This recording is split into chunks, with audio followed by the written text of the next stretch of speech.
If you're watching this video, you might be researching cameras. You might be telling yourself, if I just find the right camera, I'll be able to finally be serious about photography. I spent 6 years and thousands of euros chasing that lie. Let me save you the trouble. Until 6 years ago, I was taking all my pictures with a Nikon D800. I loved that camera and took a lot of my favorite pictures with that one. But then 6 years ago, I thought that it was getting a little bit old and that it was time to upgrade my camera. So I decided to sell it. I packed it up, put it to the post office and sent it off. And then I bought myself several cameras, one after another, because I thought that each camera wasn't good enough. The first camera I bought was the Olympus OMD EM1 Mark II, an amazing camera with which I took several pictures that I really liked. I still remember unpacking that camera, and actually there's a video in which you can see the unboxing as well on this channel.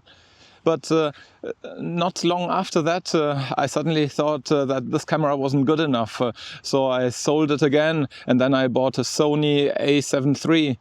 Now a full frame camera. The reason why I did that, I think, was that I told myself that a micro four thirds sensor is too small and that surely I need a full frame camera in order to take good pictures.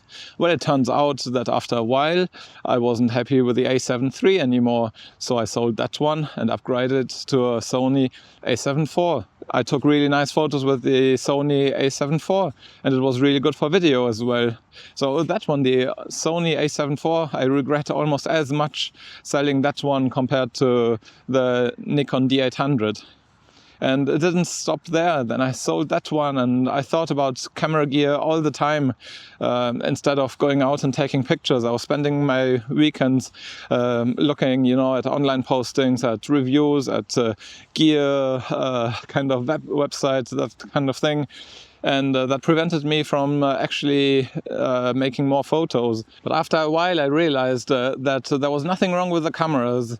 Each and every one of these cameras, including the Nikon D800, full frame, micro four thirds, whatever, would have been perfect.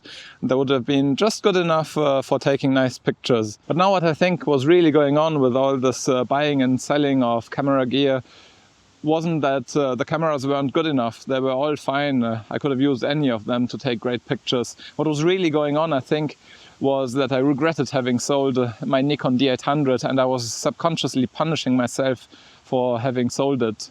The cost of this mistake was that I spent a lot of time researching gear, and not taking any pictures. And I spent a lot of energy and a lot of money as well on all of that. I deeply regret that now. So now let's time travel back to when I was in my early 20s. I didn't have any digital camera yet at the time. I was using a film camera. Specifically, it was a Canon EOS 300X, nice SLR film camera. Compared to nowadays, it would seem a little bit ancient, but I loved it because I was taking it everywhere when I was going to the mountains. I was going hiking with it. It was relatively light. Everywhere I traveled, I took that Canon camera with me, and I really enjoyed using it. I still remember the sound of the shutter, and the film advancing, the click-clack kind of thing. And it was pretty simple, but I really enjoyed it. And I think when I think back, what's the difference really with all the cameras that I bought and sold, really that camera was ancient. It was very simple. But the one real reason why I liked it so much was because I was actually using it. So now let's come back to the present day. I've made it a rule for myself to take pictures every weekend, at least one picture with whatever camera I've got, it doesn't really matter. And since I've started doing this, I've noticed a shift in the way I'm thinking. I'm concentrating more on the photos I'm taking because I've got this obligation to take pictures at the weekend. So I don't spend so much time anymore. I mean, I still can catch myself thinking about cameras, but I remind myself that I need to take pictures. I can't spend time looking at other cameras. And with each photo that I take, I realize that the camera I've got is absolutely fine. It's good enough. So now I would like to encourage you as well. What camera do you have? Do you have a DSLR camera, whatever, a DSLR camera, a mirrorless camera? They're good enough. Do you have a mobile phone camera? It's good enough. Do you have an old film camera? That's good enough. Is it some kind of beginner camera that you're embarrassed to use because you think that it won't take good photos? That's good enough. Just learn to take pictures with that and move on. But you know which camera is not good enough? The one you're researching, the one where you're telling yourself that you need that camera in order to be able to start taking good pictures. That camera is not good enough because it's preventing you right now to start and go out taking pictures. So if I had spent the 6 years where I was looking for the perfect camera, taking pictures instead of looking for new gear, I would have thousands of photos by now. I would be much better. I would have been much more present in the moment during all that time.